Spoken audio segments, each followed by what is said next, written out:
Kay usuman ang ubo karon, so home remedy sa ta for dry cough and katong gakatul ang mga tutunlan diha dili katulog kay sige og taghol,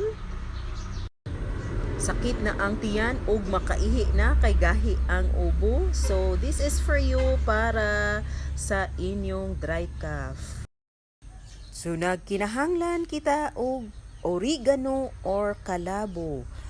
Ang karaan gyud nga tambal sa ubo gikan pa gyud sa atong mga katigulangan.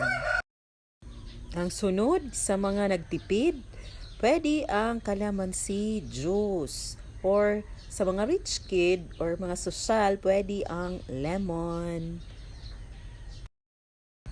Sunod dayon ang mint nga tanom, pwede ang peppermint or spearmint. Pero kung wala gyoy mint nga tanom, pwede ra ang isa ka buok nga snow bear nga candy. So tanan siguro nakailaan nino. And sunod ang honey or ang dugos. Kay pa soft siya sa lalamunan.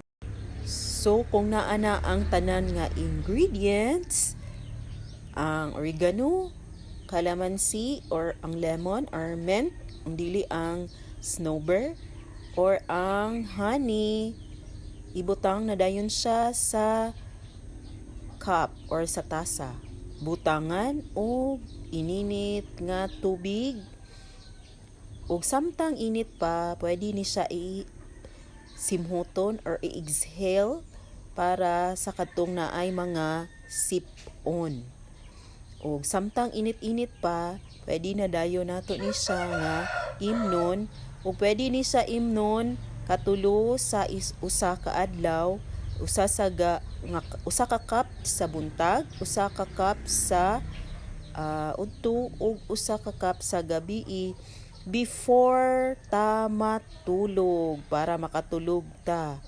Og salamat sa inyong pagtan-aw ug hope nga makatabangi sa inyo.